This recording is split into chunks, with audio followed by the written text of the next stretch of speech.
Hi guys, happy Friday. It's our next First Read Friday, week 12. So I have a ton of new books.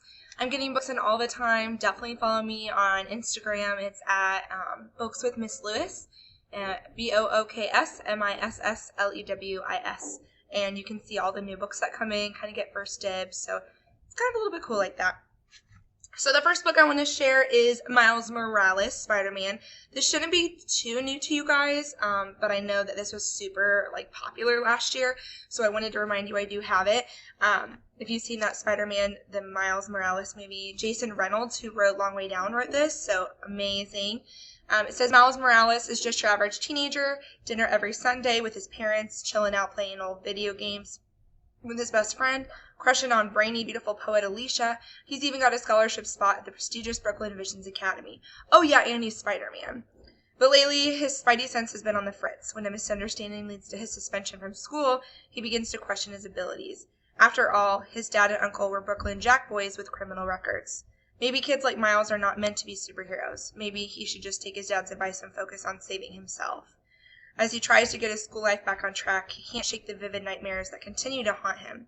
Nor can he avoid the relentless buzz of his spidey sense every day in history class, amid his teacher's lectures on the historical benefits of slavery in the modern-day prison system. But after his scholarship is threatened, he uncovers a chilling plot, one that puts his friends, his neighborhood, and himself at risk. It's time for Miles to suit up. So definitely check this out. I really want to read this now, especially after reading that, so it's on my list. Dragon Hoops. Now, I know this looks like a super thick, long book, but it's not. It's just a graphic novel, so it goes really, really quickly. Okay, if you liked, I'm trying to think of what was the book that he wrote before, but it says Gene, the author, understands stories, comic book stories in particular. Big action, big thrillers, and the hero always wins, but he doesn't get sports. As a kid, his friends called him Stick, and every basketball game he played ended in pain. He lost interest in basketball long ago, but at the high school where he teaches now, it's all anyone can talk about.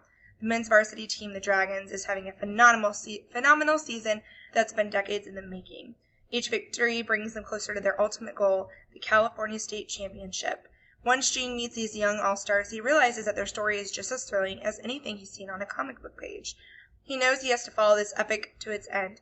What he doesn't know yet, though, is that this season is not only going to change the Dragons' lives, but his own life as well. So this is Mr. Yang. Okay, he's kind of like your main character. And he just goes through, and the first line he says is, I always hated sports, especially basketball. He says games usually started off really well enough, and then you see him kind of getting daydreams and things like that. So if you like sports, if you like graphic novels, that would be a really good book for you. It's really frustrating me that I don't remember the book that he wrote before that. Maybe he's the person who wrote One of Us is Lying. Great, great book. A lot of you are really interested in it from book speed dating, but those of you who didn't, check it out. Let me tell you, this book is really great. It does have some mature stuff. There is some characters with LGBTQ. There is a murder. There is talk of mature kind of stuff. So if you're not allowed to read mature stuff, don't pick it. But I love this book. I've read every single book by this author, including the new one that's coming out. I have it pre-ordered. I just love the way she writes. It's super interesting, to the point. There's never any fluff that I'm like, okay, get to the good stuff. It says, pay close attention and you might solve this. On Monday afternoon, 5 students at Bayview High walk into detention. Bronwyn, the brain, is Yale-bound and never breaks a rule. Addie, the beauty, is the picture-perfect homecoming princess. Nate, the criminal, is already on probation for dealing. Cooper, the athlete, is the all-star baseball pitcher, and Simon, the outcast, is the creator of Bayview's high notorious gossip app. So if you've ever seen The Breakfast Club, it reminded me of that a lot.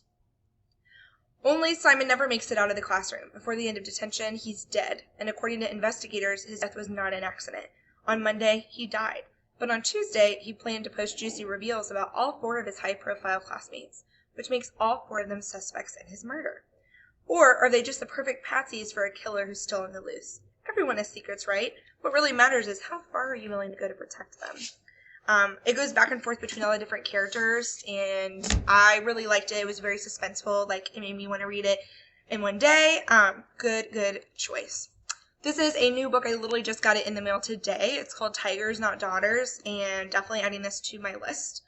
And it says, the first time Anna Torres came back as a ghost, her sisters weren't there. A year later, Jessica, Iridan, and Rosa, still consumed by grief and haunted by Anna's memory, start noticing strange things around the house. Laughter without a voice, shadows cast by nothing, writing on the walls. None of them have seen Anna, but they know she's trying to send them a message. Or maybe it's a warning. So it says, we were the ones who had destroyed the Torres girls' chance at escape. If it weren't for us, things would have turned out differently. 16, if it weren't for us, Anna wouldn't have died 2 months later, and her sisters wouldn't have been forced to suffer at the hands of her angry ghosts. So I'm going to read the first page. The night the Torres' sisters tried to run away from Southtown. The window to Anna Torres' second-story bedroom faced Hector's house, and every night she'd undress with the curtains wide open in full view of the street. We'd witnessed the scene dozens, hundreds of times, but still each night Anna had us perched there, pained and floating on the edge of something tremendous. With her back to us, Anna would strip off her shirt and her bra, that bra made of white cotton, the fabric so thin we could see the shimmer of her sandstone skin through it, and toss them onto the floor at the foot of her never-made bed. And then it just starts to talk about, like, how they knew this girl. So definitely check it out. I think it's interesting that she's coming back as an angry ghost, because usually, they try to make it like a happy kind of story. And then we've got What Mama Left Me. I love this book. I read this book in a day because I just thought it was that great. It's also kind of short. And this is really good. It says, Serenity is good at keeping secrets, and she's got a whole lifetime's worth of them already. Her mother's dead, her father's gone, and starting over at her grandparents' house is strange. Luckily, certain things seem to hold promise. A new friend who makes her feel connected, and a boy who makes her feel seen. But just as soon as Serenity starts to feel at home in her new life, it all begins to fall apart. Her younger brother starts making poor choices, her friend is keeping a dangerous secret, and her grandparents put all their trust in a faith that Serenity isn't sure she understands. Can she find a way back to herself and repair her heart? And I love it because there's all kinds of actual writing from her as the character in here.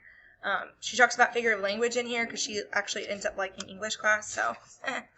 But definitely good book. Definitely for anybody that can relate to her, this would be a good book for you. I just liked it because it was experience different for me, so I like seeing different experiences than my own. So those are your 5 books for our first Read Friday. Hopefully you find one that you like, and as always, remember to add them to your list if it's something you want to read in the future. And always check out my class library, which you can find at Google Classroom on the Classworks tab. Okay? Have a great day, guys, and happy reading!